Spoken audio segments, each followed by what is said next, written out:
بسم اللہ الرحمن الرحیم 14 چینل کی طرف سے میں ہوں چمن علی خان۔ فلسطین و اسرائیل کی جنگ کو لے کر اہل اسلام کے درمیان اس حوالے سے یہ متفق علیہ نقطہ نظر پایا جاتا ہے کہ اسرائیلی پروڈکٹس کا بائیکاٹ ہونا چاہیے اور تمام مسلمانوں کو اسرائیلی پروڈکٹس سے اجتناب کرنا چاہیے۔ سوال یہ پیدا ہوتا ہے کہ پاکستان اور اس جیسے دیگر مسلم ممالک میں رہنے والے وہ مسلمان جو پیپسی اور کوکا کولا وغیرہ استعمال کرتے ہیں، ان چیزوں کو عام طور پر یہ سمجھا جاتا ہے کہ یہ اسرائیلی معاونت سے تیار ہونے والی چیزیں ہیں۔ اس حوالے سے فقہی رہنمائی کیا ہے وہ میں مرجع مسلمین آیت اللہ العظمی آقا حافظ بشیر حسین نجفی صاحب کے فتویٰ کی روشنی میں آپ تک پہنچانا چاہتا ہوں۔ مرجع مسلمین آیت اللہ العظمی آقا حافظ بشیر حسین نجفی صاحب کی خدمت میں جب مسلم ممالک میں تیار ہونے والی پیپسی، کوکا کولا وغیرہ جیسی چیزوں کے حوالے سے سوال پوچھا گیا کہ قبلہ یہ چیزیں وہ ہیں کہ جن کے بارے میں عام طور پر تصور یہ پایا جاتا ہے کہ ہمارے مسلم ممالک میں یہ چیزیں اسرائیل کی کمپنیوں کے فارمولے کے تحت تیار کی جاتی ہیں، اور پھر ان چیزوں کی فروخت سے جو آمدنی حاصل ہوتی ہے اس کا ایک شیئر یا ایک حصہ وہ اسرائیل کی سپورٹ میں استعمال ہوتا ہے، وہ اسرائیل کی امداد میں استعمال ہوتا ہے۔ تو اس حوالے سے مرجع مسلمین آیت اللہ العظمی آقا حافظ بشیر حسین نجفی صاحب نے جو جواب دیا وہ ان کے افیشل واٹس ایپ گروپ پر بھی دستیاب ہے اور ان کی افیشل ویب سائٹ پر بھی دستیاب ہے۔ آیت اللہ العظمی آقا حافظ بشیر حسین نجفی صاحب نے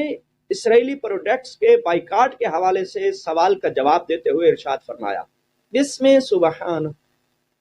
مومنین پر واضح ہونا چاہیے کہ دنیا کی سب سے بڑی طاقتیں اسرائیل کی سپورٹ اور مدد کرتی ہیں، فوج کے اعتبار سے، اسلحہ کے اعتبار سے اور اقتصاد کے اعتبار سے، اور یہ بھی واضح رہے